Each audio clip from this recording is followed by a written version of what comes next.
right, it's March 2023, and we have a lot of things changing in the yard.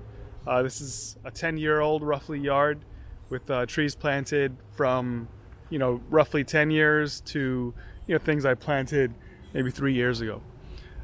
We'll start talking about the mangoes first. We have a great crop. I love this year. Neelam's right in front of us. Pickering's right there. Just a really great crop. The only tree that didn't give much is the kit. Okay, so cac. This is always a great mango. I think it's also called cat shoe. We have Dupree Saigon on the same graft as orange sherbet, lemon zest, and peach cobbler. Orange sherbet's doing really good. I need to check in the back with the lemon zest. Guava is on the same graft as Glen and peach cobbler again. This is a different tree, just peach cobbler grafted twice. The Glens inside this area, since it's so shady, gets green. It doesn't turn red. The kit is grafted on the same tree as the cotton candy and M4. They're all late season mangoes. Last year I had a great crop. This year you can see there's a few kit, maybe one or two cotton candy or M4. But the later season mangoes tend to be alternate bearers, so this one is going to take some time off, I guess, this year off. Now Venus, this is also a later season mango, maybe in the August range, early August, maybe July. It gets to be a really big mango. Delicious, has that Indo-Chinese flavor, highly productive, always flowers for me in South Florida, and I haven't really had any disease problem with it yet. Neelam and Honeykiss are grafted onto the same tree. Now last year the Honeykiss didn't produce anything. I think a raccoon or something snapped a branch, and the branch was pretty big, like an inch thick. But it's also, Neelam is also a late season mango, and last year kind of took a year off. So this year at least I have some late season mangoes. So a lot of people don't care for Neelam. I think it's an excellent mango as long as you pick it good. I think definitely top 20, and then it's the only mango that I generally get in September other than kit. Pickering, coconutty, delicious mango, highly productive. Looks like great year. The trick to getting the coconut flavor is that you kind of have to let them ripen on the tree, get yellow on the tree. You have to fight the birds off. And Manolita is grafted on the same tree. The tree is, I think, originally a Manolita, then I grafted Pickering on it. Manolita is a mango from Mexico. It doesn't flower that well. The last 2 years I got some fruit. It's not highly productive. It's a small mango, maybe like a quarter pound for each, but it has I like it because it has a nice texture. It's like Jello. Ambika is a new mango, or newer mango, I'd say, from India. I haven't really tasted the fruit yet. It's supposed to be a classic flavor, but this is the first year that I'm getting some fruit from the graft, and it's supposed to be a late season too. 4026 is it's from Zill's breeding program. It's a lesser known one, but I think Alex has great things to say about it, and he says that it's supposed to be like a more productive Gary. Everybody's favorite recently has been Sugarloaf. It's a great mango. It could either range from pineapple flavor to coconut flavor, or somewhere in between, depending on what when you peel it. Depends on the stage of ripeness. I like it at the sweet coconut flavor. The Phoenix, this is on the grafted on the same tree, and it's a nice mango. Not one of my favorites, but I like it. I mean, it's not. It's a intense mango for sure. I think those who like sweet tart would really like Phoenix. Fruit Punch, on the other hand, is one of my more favorite mangoes. I would say overall, it's a large mango, has a classic mixed with a Jakarta-y kind of flavor. It's really good. Every year produces and no diseases, no bacterial black spot, at least in Broward, that I get on that tree yet. Coggeshall, is one of the holdovers that I had from when I was following the curator mango list. And, it does well. It's just when you have all these other fancy Zill mangoes, it doesn't compete. And buttercream, this one is, I don't think it gets enough attention. It's a really good mango. It's kind of hard to know when exactly to pick or peel, but when you get it right, it's in my top 10. And it's the flavor is kind of like a cac mixed with the Edward, or a zinc mixed with the Edward.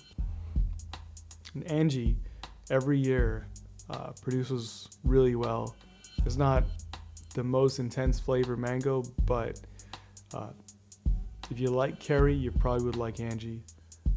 It's a great crop every year. Bulletproof mango, really flowers every year, no problem.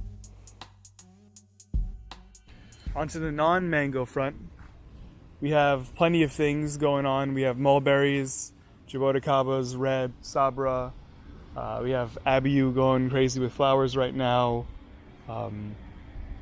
Soursop, Quaimuck flowering a lot as well. Lemon drop mangosteens, and a few other things too. And we'll just go through these one by one, and with some better footage. We got Ipotilo, the green star apple from Lara's here. The tree is maybe around 10 feet tall. Didn't set a great crop this year. It had one or two fruits. The thing's been bumming me out about the star apple is that I found out they get maggots, worms, similar to guava. I think it's from the Caribbean fruit fly, so I will kind of put like some traps. I've seen a few solutions that maybe might help, so we'll try that. It's kind of been scaring me away from the star apple, the Caimito, so kind of bummed out right now. The mulberries are coming up, so this is nice. Not surprised. They're usually pretty reliable. We have World's Best and Thai Everbearing. I personally can't taste the difference between either. Maybe the World's Best is more productive, but they're supposed to make good rootstock, at least in Florida, so I'm gonna do a few cut-ins. If anybody wants them, once they're in 1 gallon things that are ready for grafting, I'll let you guys know. I have Australian green and Himalayan red as well too, so I can graft those. The J31 jackfruit is doing well every year. I get more jackfruit than I know what to do with. Make sure my neighbors have plenty, or whoever else wants. They tend to come out, like at least half comes out in mango season, so they'll go to waste otherwise because it's hard to compete with mangoes. The Quaimuck, I'm hoping again this year that it holds on to some fruit. Last year it did set quite a few fruit, but they all started falling down. Inside was still pink, but it wasn't completely soft. I think the inside is supposed to be a little bit more reddish, so hoping that they hold fruit better this year. This soursop is, I thought it was just, it is probably just a regular soursop seedling. I've noticed that once I started trimming back the golden pillow jackfruit and exposed it to some more sun, it started to sweeten up significantly. So usually I would pick these or let these fall during mango season because that's kind of when they come out. But this time, I think last time I gave a whole bunch away to friends and family, and then I had the last one on the tree, and I sort of regretted it because at that point in time, not the crazy mangoes were coming out, so it held up pretty well. You got red Jaboticaba starting to flower again, has a few fruit. Just a nice snack to kind of walk around when you're walking around the yard, pick a few. But between the birds and the kids, it doesn't seem like I really ever get any. It had a whole bunch of flowers earlier this year, but I don't know what happened. maybe it was some type of fungus or something, but the whole tree was covered in flowers, and maybe only 10% of those got set fruit. Oh, this is a mystery Jaboticaba that came from Pine Island Nursery originally. And if anybody has any idea what this is, let me know. Now, I think it could be a Sabra 5 or maybe a Trunciflora. I'm not a Jaboticaba expert, so you know, don't get mad at me if I have that wrong. I think it's Sabra 5 from, I think, John Travis Morton's video. He did mention something about Sabra 5 quickly in passing, and it seemed to fit the description. An interesting thing about this one is that, like in the summer when everything is growing well, it kind of flushes out like a mango. Like everything flushes at once, and it shoots out leaves, and then, you know, the leaves are kind of, you know, they start off like really dark brown, and then it expands to, like, you know, that yellowish greenish kind of color, and then it just turns into this. From what I understand, it's like it's a Sabra relative maybe. I don't know much about Jaboticabas, but hasn't fruited yet, so I can't show you that. But if anybody has any idea, let me know. This is Garcinia dulcis from Australia. You know, this is probably the biggest one that I've seen. This is closely related to Xanthochymus, and it's, you know, you can see it's right there on my roof line. Here's the Abiu, and it's loaded with flowers. You know, when I was underneath here filming, I was getting, you know, knocked around by bees and flies. Oh, sorry, I couldn't bring that in focus. The last year I got 2 distinct crops, one in early summer and one in spring. One in late summer. Again, apologize about the focus. Next time I'll try getting some better shots. I think the first crop I ate it too early. Too late, and then it kind of, I didn't really care for it too much. It was also in the middle of mango season. The second crop tasted a lot better, but I think also I'm comparing this to like these sugar bombs that like the Zill mangoes are, and it's really hard for anything really to compete with that. So I'll give it another shot, but I'm probably, I like it enough, but it's just I wish it was at a different season. Last thing, the nursery.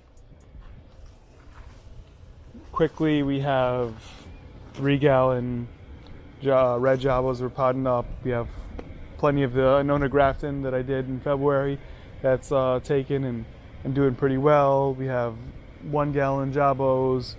We have seeds that I'm starting. What else? In the 3 or 4 inch kind of pots, we have a few things stepped up in there.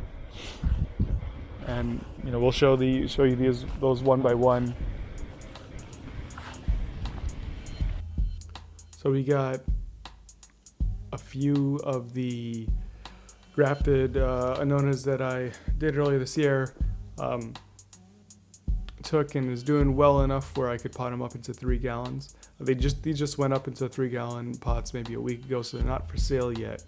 We have mostly Tropic Sun and Giant Addis. And the rest of them, you know, I maybe have another, let's say, 20, 30 grafted, Annona grafts here. Mostly Tropic Sun, which is a really good Entamoya. And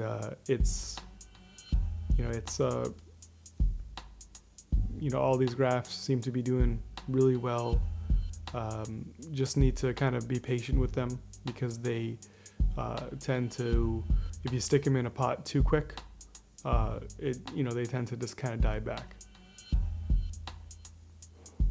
And here's a nice Cambuca, sizing up in a 7-gallon pot here.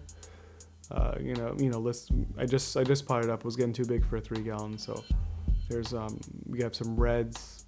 Potted up a whole set of reds. I think over the last week, I probably potted up maybe 24 reds into these 3-gallon pots.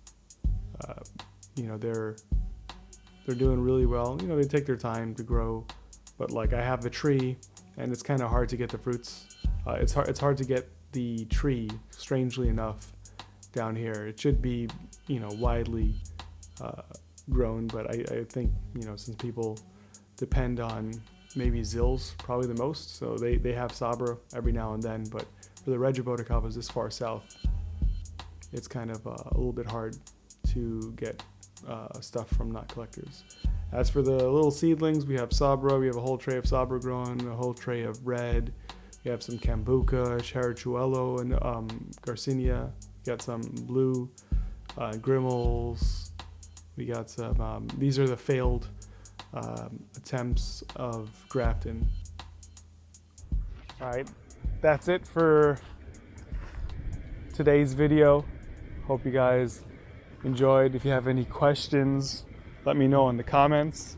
I'll be selling some of the plants probably in the later part of the summer, probably July, maybe August. Maybe I might do it in fall just so I can focus mostly on picking the mangoes, because that ends up being a full-time job.